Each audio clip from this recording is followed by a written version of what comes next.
Okay, I have seen some of the build up for the Daniel Dubois Trevor Bryan fight. I found it quite entertaining, to be honest. I know that Bryan has rubbed a lot of UK boxing fans up the wrong way with his trash talk and talking about when Daniel Dubois quit and all this kind of stuff. Well, it's to be expected, isn't it? For your opponent to try and get under your skin, rattle you, particularly if you're dangerous. And Daniel Dubois is dangerous. Even though he has limitations, even though he did quit against Joe Joyce, he's still a big, strong guy. He's got a very good jab.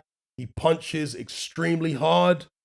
So, Trevor Bryan should be trying to do something because he doesn't hit as hard as Daniel Dubois. He's not as young as Daniel Dubois, probably not as physically strong as him. So he needs some type of advantage. Well, try and get in his head. Talk about the time when he quit against Joe Joyce. Try and make him doubt himself because of his age, his lack of experience, and so on. So I don't have an issue with Trevor Bryan talking smack and doing what he did. He's trying to win the fight. He's trying to gain some type of psychological advantage. Now, again, if you go by recent form, this should be a fairly straightforward fight for Daniel Dubois. Again, going by recent form, because Trevor Bryan has looked horrible in his most recent contest. His last fight against this, is it Gidry individual? Horrible. That was a split decision win over 12 rounds. Trevor Bryan came in horrendous condition. Against Berman Stavern, he was in similarly horrendous condition. Managed to stop Stavern in 11. Prior to that, he fought BJ Flores in 2018. So there was a big, big, big gap there between 2018 when he fought Flores and Berman Stavern in 2021. And that's where he put an awful lot of weight on. You see, when he fought Flores, he was 236. By the time he stepped in the ring against Berman Stavern, he was 267. So put on a huge amount of weight. And prior to that, 248, 230. So really and truly, Trevor Bryan is actually quite a small heavyweight. Turned pro at 229. Been as low as 223, 220 against Jason Barnett. In fact, have a look at this. He was 200 pounds back in 2013 for one fight there. Was that an attempt? Well, I guess it wasn't an attempt. It actually was about a cruiserweight. Look at the opponent, 197 pounds, and Trevor Bryan, 200 pounds. So that was Trevor Bryan fighting at cruiserweight. But since that was the only time, as far as I can see here, that he's fought at cruiserweight, he was back to 224 in his next bout. So is Trevor Bryan just an ill-disciplined cruiserweight? He's certainly a small heavyweight if you look at his, box rec here and the weights that he's been. He's a small heavyweight.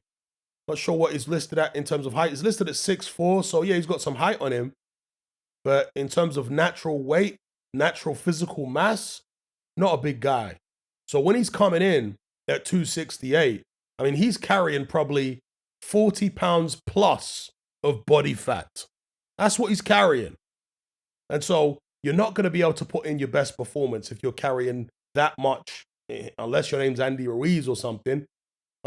If you're carrying that much excess body fat, you're not going to be able to perform to your best or anywhere close for most people, okay? So I don't think that the past two fights have been an accurate representation of what Trevor Bryan is actually capable of. I think he's better than those two fights suggest. Do I think that even at his best, he's good enough to beat Daniel Dubois?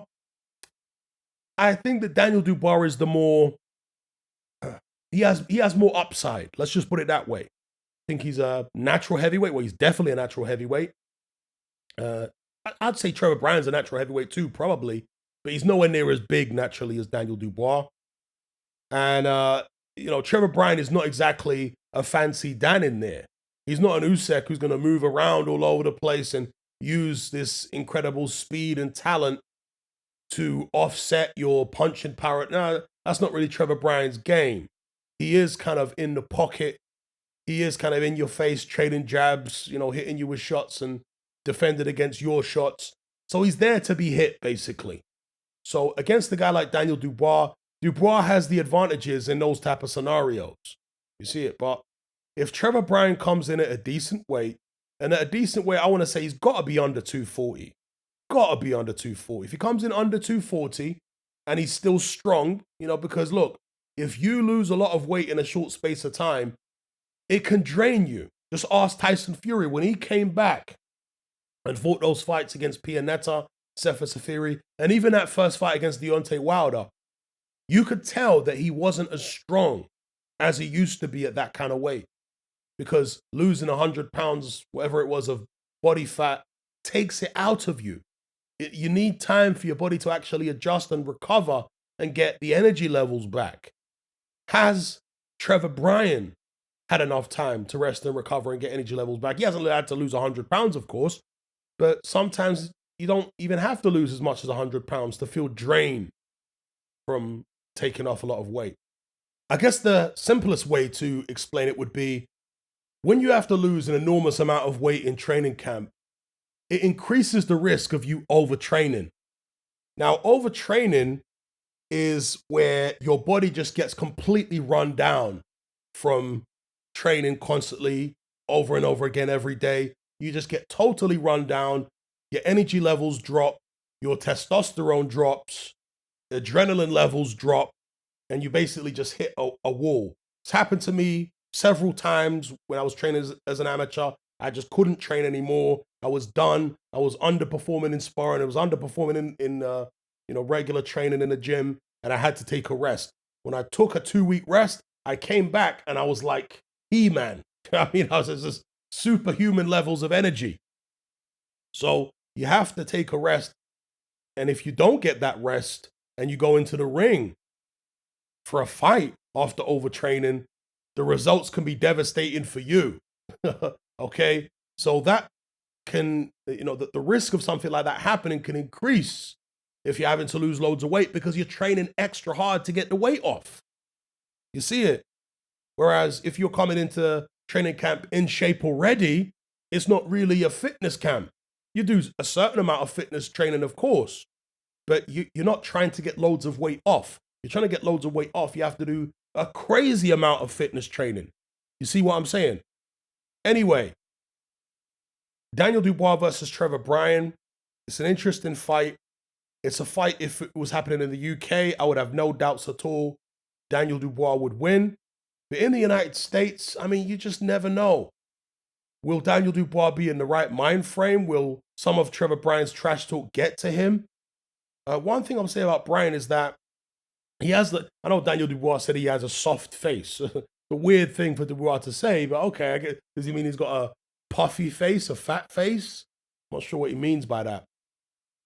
But in the United States, you have these gym-hardened and to some degree ring-hardened fighters who, they've been around the block in the gyms. They've sparred a lot of different people, and they have good survival instincts. They've been in gym wars and all this kind of stuff. And look, Trevor Bryan's been in some tough fights in the actual professional boxing ring, not against the most stellar opposition, but they've been somewhat challenging fights.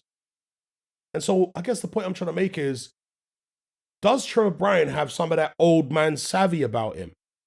And some of that, hardened pro toughness? Because if he does, then there's the possibility that he could, make things difficult for Daniel Dubois in there. Will he be looking to do something like, let's say, Tim Witherspoon did against Frank Bruno? I know there were so many comparisons between Anthony Joshua and Frank Bruno earlier on in Joshua's career particularly. I never saw the comparisons. I never understood why those comparisons were made, because Joshua and Bruno are two totally different fighters. But Daniel Dubois, on the other hand, reminds me quite a lot of Frank Bruno stylistically and in other ways too. So, yeah, will Trevor Bryan be looking to do a Tim Witherspoon on Daniel Dubois? Is Trevor Bryan as good as Tim Witherspoon? He certainly hasn't shown anything close to Tim Witherspoon ability so far. But Witherspoon was one of those kind of fighters who I'm talking about. Witherspoon didn't have many amateur bouts. He was kind of an unknown when he went in there against Larry Holmes, and that's where he really proved himself. He turned out to be somewhat of a diamond in the rough, Tim Witherspoon. And maybe Tim Witherspoon was a guy who didn't fulfill his potential. Perhaps I'll do a separate video on that. But yeah, Witherspoon, obviously against Frank Bruno, had issues early on, but eventually he managed to wear Frank Bruno down and stop him. But of course, that fight was in the UK, and Bruno still lost, but gave Witherspoon issues early. This fight being in the United States, and Trevor Bryan do something similar. I think Trevor Bryan's going to have his work cut out early at the very least. And he may have his work cut out all the way through the fight as long as it lasts. A lot is going to depend on how well Trevor Bryan takes the shot, because Daniel Dubois hits very hard. And if Trevor Bryan has anything less than an iron jaw, then he could see himself being stopped within 4 or 5 rounds here. Assuming he hasn't improved his defense, because in his last few fights, he's been relatively easy to hit. If he manages to get his head out of the way, his chin out of the way of Daniel Dubois' shots, then, hey, maybe his defense might be able to allow him to go late in the fight and then maybe try and take Daniel Dubois into deep waters and drown him. We'll see. But I think Daniel Dubois is rightfully the favorite with the bookies and with the fans. But I do think that Trevor Bryan, as I said earlier on, and as I've said in previous videos, is better than his past couple fights suggest. Because his optimum fighting weight is probably in the 230s. And if you've seen Trevor Bryan in the 230s, he's not that bad. He's not that bad. So anyway, let me know what you guys think in the comments below. Are you looking forward to this fight as well? Let me know.